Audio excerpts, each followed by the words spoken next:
கன்னிராசிக்காரர்கள் இவர்களுக்கு இப்ப வரைக்கும் இருக்கக்கூடிய ஒரு மிகப்பெரிய பிரச்சனை, அதாவது உங்களுடைய வாழ்க்கையில நீங்க குடும்பத்தால நிறையவே எப்படி சொல்றேன்னா நிறைய கஷ்டங்களை பார்த்துட்டீங்க. குடும்பத்துக்காக நீங்க நிறையவே இழந்திருக்கீங்க. அவங்களுக்காக என்னென்னமோ பண்ணிருக்கீங்க. அவங்க என்ன கேட்டாலும் அதை நிறைவேற்றி கொடுத்துருக்கீங்க. இந்த கன்னிராசிக்காரர்கள்ட்ட குடும்பத்தார்கள் எனக்கு அது வேணும் அப்படின்னு கேட்கும்போது இல்லைன்னா சொல்லவே மாட்டாங்க. வேணுமாப்பா, கண்டிப்பா வாங்கி தரப்பா அப்படின்னு எதுக்குமே நோ சொல்லாம எல்லா விஷயத்தையுமே இவர்கள் மற்றவங்களுக்கு சந்தோஷத்தை கொடுக்கணும் செய்வாங்க. அதற்கு முக்கியமான காரணமே இவர்களுடைய வாழ்க்கையில இவர்களுக்கு எதுவுமே கிடைச்சது கிடையாது. அதாவது தன்னுடைய வாழ்க்கையில ஒரு விஷயம் தனக்கு கிடைக்கின்ற போது எந்த அளவுக்கு மன வருத்தத்தையும் கஷ்டத்தை கொடுக்கின்றது அது அவர்களுக்கு மட்டுமே தான் தெரியும். அது மற்றவங்களுக்கு செய்யும் போது அது அவங்களுக்கு எவ்வளவு கஷ்டம் கொடுக்கின்றத நல்லா தெரிஞ்சவங்க தான் இந்த கன்னிராசிக்காரர்கள். கன்னிராசினுடைய வாழ்க்கையில இணைக்கும் சரி எனக்கும் சரிங்க, தான் கஷ்டப்பட்ட மாதிரி என்னுடைய பிள்ளைகள் கஷ்டப்படக்கூடாது, என்னுடைய குடும்பத்தார்கள் கஷ்டப்படக்கூடாதுன்னு எப்பவுமே எண்ணுவாங்க. ஆனா இவர்கள் மேல அப்படி யாருக்கும் அன்பும் பாசமும் இருக்கிறதா சந்தேகம் தான் வச்சுக்கோங்களேன். யாருக்குமே இவர்கள் எந்த ஒரு விஷயத்த பண்ணாலும் சரி அதை குறை சொல்றதுல அவ்வளவு சந்தோஷம் இருக்கும். இவர்கள் ஒரு நல்ல விஷயம் பண்ணுவாங்க, எல்லாரும் முன்னாடியும் எல்லாருடைய வாழ்க்கையிலும் நல்லது நடக்கணும், மரியாதை வேணும்ன்றது அளவுல இவங்க சரியான ஒரு விஷயத்த பண்ணுவாங்க. ஆனா என்னதான் இந்த நம்ம வாழ்க்கையில் எல்லாருக்கும் கன்னிராசிக்காரர்கள் நல்லதே நினைச்சு நல்லதே செஞ்சாலும் மற்றவர்கள் முன்பு அவமானப்படுவதும் அசைங்கப்பட்டு நிற்பதும் தான் யதார்த்தம் நடக்கக்கூடிய விஷயமாகவே இருக்குதுங்க. இவர்கள் தினக்கும் ஒவ்வொரு நாளிலும் யார்கிட்டயாவது ஒருத்தவங்க கிட்ட அடி வாங்குறதும் அவமானப்படுறதும்ன்றது யதார்த்தம் நடக்கும். குடும்பத்துக்குள்ள நிம்மதி இழந்துட்டு ஒருத்தவங்க வாழ்றாங்க அப்படின்னா எல்லாத்தையுமே இழந்துட்டாங்கன்னு அர்த்தம். முக்கியமா சொல்லணும்னா ஒருத்தவங்க வாழ்க்கையில சந்தோஷம் இருக்கோ இல்லையோங்க, குடும்பத்துல சேர்ந்து வாழும்போது நிம்மதி இருக்கா, இப்போ அந்த குடும்பத்துல அவன் சந்தோஷமா இருக்கா அப்படின்ற மாதிரி தான் கணக்கு.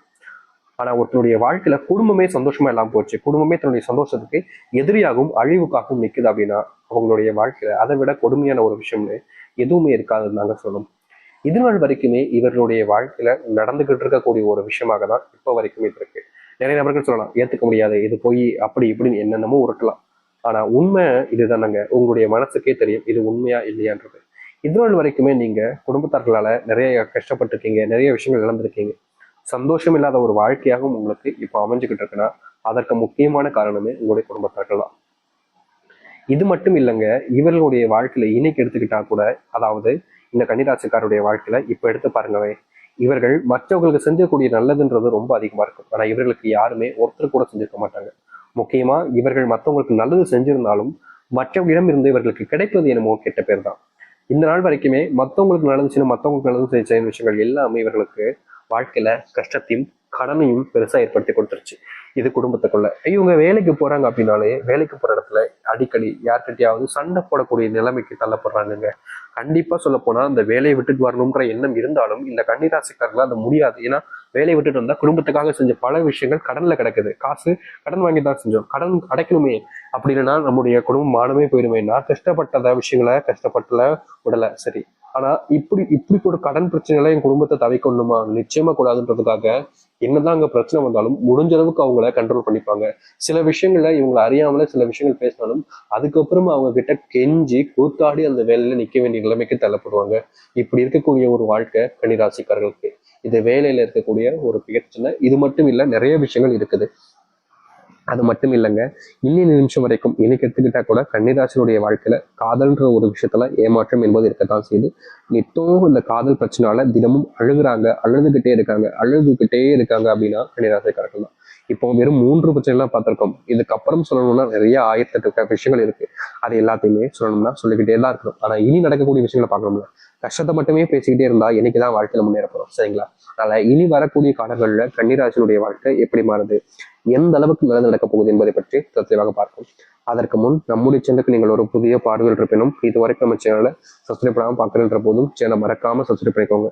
பக்கத்தில் இருக்கக்கூடிய பெல் ஐக்கானை கிளிக் பண்ணிக்கோங்க. அப்பதான் நம்ம போடக்கூடிய அனைத்து தகவல்களும் உங்களுக்கு நோட்டிபிகேஷன் வந்து கொண்டே இருக்கும், சரிங்களா? சரி, இந்த கன்னிராசிக்காரர்கள இன்னைக்கு எடுத்துக்கோங்களேன், இப்போ எடுத்துக்கோங்களேன், இவருடைய மனசுக்குள்ள நிறைய கவலைகள் இருக்கு.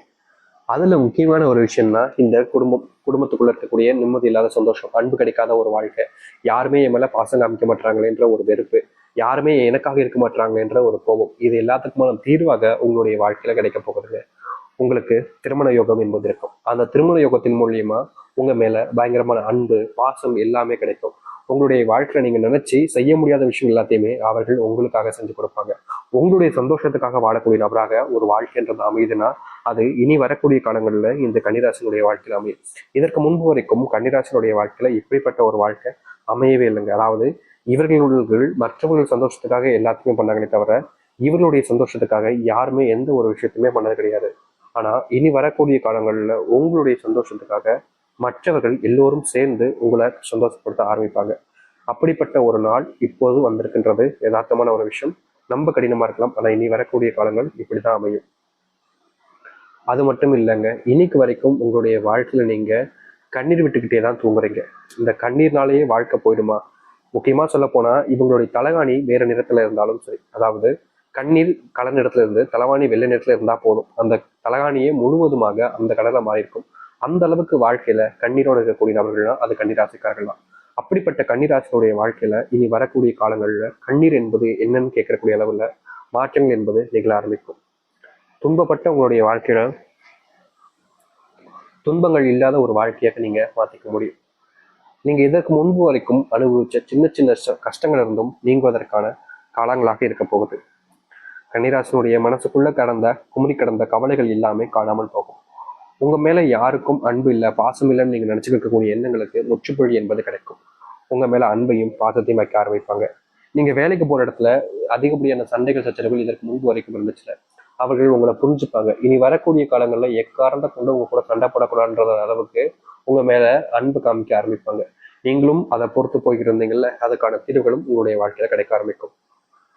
நீங்க என்னதான் கஷ்டப்பட்டு வேலை பார்த்தாலும் இந்த கன்னிராசனுடைய வாழ்க்கையில அங்க வேலை பார்க்கக்கூடிய இடங்கள்ல இவர்கள் கிடைக்கக்கூடிய ப்ரொமோஷனையும் சரி, இல்ல மற்ற சம்பள உயர்வு எந்த ஒரு விஷயமாக இருந்தாலும் சரி, எந்த ஒரு நல்லதாக இருந்தாலும் சரி, எந்த ஒரு பாராட்டாக வாங்குறதாக இருந்தா கூட இவர்களுடைய வாழ்க்கையில கன்னிராசிக்காரருடைய வாழ்க்கையில சுத்தி இருக்கக்கூடிய நபர்கள் அனைத்துமே வாங்கிட்டு கடைசியில இவர்களுக்கு ஒண்ணுமே இல்லாதமா பண்ணிட்டு போயிடுவாங்க. இவர்களுக்கு தினமும் வலிக்கும், இது நம்ம இவ்வளவு கஷ்டப்பட்டு வேலை பார்த்திருக்கோம், நம்ம இவ்வளவு கஷ்டப்பட்டு அவங்களுக்காக என்னென்னமோ பண்ணியிருக்கோம், ஆனா நம்மளை மதிக்காம அவங்க கிட்ட போய் பாராட்டுறாங்களே, அவங்கள போய் எல்லாத்தையுமே உயர்த்தி பேசுறாங்களே, நம்ம தானே இதெல்லாம் பண்ணோம், அப்புறம் ஏன் நம்மளை மட்டும் இப்படி தாழ்த்தி பேசுறாங்க அப்படின்ற ஒரு வருத்தம் உடைய மனசுக்குள்ள பல காலமாகவே இருந்துகிட்டு இருந்துச்சுல்ல. அந்த எரிவுக்கு தீர்வு விதமா, அந்த எரிச்சலுக்கு தண்ணி ஊத்துற விதமா உங்க மேல இனி வரக்கூடிய காலங்கள்ல அன்பையும் மரியாதையும் காமிக்க ஆரம்பிப்பாங்க. நீங்க செஞ்சிருக்கக்கூடிய விஷயங்கள் உங்களுக்கு இதற்கு முன்பு வரைக்கும் சந்தோஷத்தை கொடுத்திருக்காது. நீங்க என்ன செஞ்சாலும் அதுல யாராவது ஒருத்தவங்க குறை கண்டுபிடிக்கிறது, நீங்க என்ன செஞ்சாலும் அதுல யாராவது ஒருத்தங்க குறை கண்டுபிடிச்சு உங்களை அசிங்கப்படுத்துறது, அவமானப்படுத்துறதுல மிகப்பெரிய அளவுல சந்தோஷம் அவங்களுக்கு கிடைச்சிருக்கும். அப்படிப்பட்ட விஷயங்கள்ல மாற்றத்தை சந்திக்கக்கூடிய காலங்களாக தான் இனி வரக்கூடிய காலங்கள் இருக்க போகுது. ஏன்னா இப்படிப்பட்ட ஒரு காலத்துக்காக தான் நீங்க பல நாட்கள் காத்துக்கிட்டு இருக்கீங்க. அப்படிப்பட்ட காலங்கள் தான் இந்த கன்னிராசினுடைய வாழ்க்கையில இனி பிறக்க ஆரம்பிக்கும். கன்னிராசிக்காரர்கள் தொழில் தொடங்கலாமா அப்படின்ற ஒரு எண்ணத்துல நீங்க பல நாட்களாக கனவு கண்டுகிட்டு இருக்கீங்களா? உங்களுடைய வாழ்க்கையில இனி வரக்கூடிய காலங்கள்ல நீங்க தொழில் தொடங்குறீங்க அப்படின்னா இது உங்களுடைய வாழ்க்கையினுடைய அடி முன்னேற்றத்தில், அதாவது நீங்க கீழ்மட்டத்துல இருக்கீங்க, அடி முன்னேற்றத்துக்காக வழியாகவே அமைய போகுதுங்க. இதற்கு முன்பு வரைக்கும் உங்களுடைய வாழ்க்கையில இப்படிப்பட்ட ஒரு மாற்றங்களையும் முன்னேற்றங்களையும் நீங்க சந்திச்சிருக்க கூட மாட்டீங்க. ஏன்னா அப்படிப்பட்ட ஒரு காலங்கள் இந்த கன்னிராசிக்காரர்களுக்கு இனி வரக்கூடிய காலங்கள் இருக்கும். இதற்கு முன்பு நீங்க பல தொழில் சார்ந்திருக்கலாம், அதில் தோற்றிருக்கலாம், பண கஷ்டத்தினால பண பிரச்சனைகளால நீங்க ஓடி ஒளிஞ்சுக்கிட்டு இருந்தீங்கல்ல, அப்படிப்பட்ட ஒரு வாழ்க்கை இனி வரக்கூடிய காலங்கள்ல மாற ஆரம்பிக்க போகுது. வீட்டுல சுப நிகழ்ச்சிகளும் சுபகாரியங்களும் உண்டாகும். முக்கியமா நீங்க எதனால் வரைக்கும் பட்ட கஷ்டங்களுக்கு தீர்வு கிடைக்கக்கூடிய காலங்களாக தான் இருக்க போகுதுங்க. யார் யார்கிட்டையும் இதற்கு முன்பு வரைக்கும் நீங்க உதவி கேட்டுட்டீங்க, ஆனா அப்ப கூட அவங்க யாருமே உங்களுக்கு உதவி பண்ணது கிடையாது. ஆனா இனி உங்களுக்கு புது நண்பர்கள் மூலியமாக உதவிகள் கிடைக்கும். வெளியூர் பயணங்களுக்கான வாய்ப்புகள் அதிகமா இருக்குதுங்க. அதுவும் வெளிநாடு பயணங்கள் வேலைகளுக்காக நீங்க செல்ல போறீங்க அப்படின்னா இந்த காலங்கள்ல உங்களுக்கு நிச்சயமா கிடைக்க போகுது. வீடு ஆரம்பிக்கக்கூடிய முக்கியமான ஒரு காலநிலையாக இனி வரக்கூடிய காலங்கள் இருக்கும். நீங்க பல நாட்களாக ஒரு கனவு கண்டுகிட்டு இருக்கீங்கன்னா சொந்தமா ஒரு வீடு கட்டிட்டா போதும் சாமி, என்னுடைய குடும்பத்தார்கள் முன்னாடி நான் உசத்தி ஆயிடுவேன், என்னுடைய குடும்பத்தார்கள் முன்னாடி என்னுடைய மரியாதை உயர்ந்துடும். இதனால் வரைக்கும் நான் சொந்தமா வீடு கட்டணும்னு ரொம்ப ஆசைப்படுறேன், முயற்சி பண்றேன், ஆனா தோத்து போயிடுறேன். அவங்க என்னை ஏமாத்துறாங்களா இல்லை என்ன பண்றாங்க எனக்கே தெரியல, ஆனா நான் கடைசியில தோத்து போய் தான் நிற்கிறேன். இப்படிப்பட்ட ஒரு விஷயத்துல மாற்றமே இல்லாம நான் ரொம்பவே வழி வேதனைகளோட தான் வாழ்க்கையை வாழ்ந்துகிட்டு இருக்கேன். எனக்கு சொந்தமா வீடு கட்டிட்டா போதும். ஏன்னா வீடு இல்லைன்ற ஒரு காரணத்தினால என்னுடைய வாழ்க்கையில நான் பட்ட அவமானங்கள் ரொம்ப அதிகம் சாமி. ஒரு கல்யாணம் வேலைக்கு போகும்போது, ஒரு பொண்ணு கேட்டு போகும்போது, ஒரு பையன் பார்க்க, இப்படி எல்லா விஷயத்துலயுமே சொந்த வீடு இல்லைன்றதுனாலயே என்ன ரொம்பவே அவமானப்பட்டாங்க. பையனுக்கு வீடு இல்லை, பொண்ணுக்கு வீடு இல்லை இப்படின்ற மாதிரி குறை சொல்றாங்க சாமி. அது எனக்கு ரொம்பவே வலிக்குது. அதற்கு தீர்வு கிடைக்காதான்னு கேட்டிருப்பீங்க நீங்க கடவுள்கிட்ட. அப்படிப்பட்ட விஷயங்கள்ல மாற்றம் கிடைக்கக்கூடிய விதமா தான் சொந்த வீடுன்றது உங்களுக்கு அமையும். முக்கியமா சொந்த வீடு இல்லாதனாலே நிறைய நபர்கள் ஒன்னத்துக்கு இல்லாதவன் பக்கத்த பையன் அப்படின்ற மாதிரி நிறைய விஷயங்கள்னால உங்களை இழிவுபடுத்திருக்காங்க, அசிங்கமும் படுத்திருக்காங்க. அது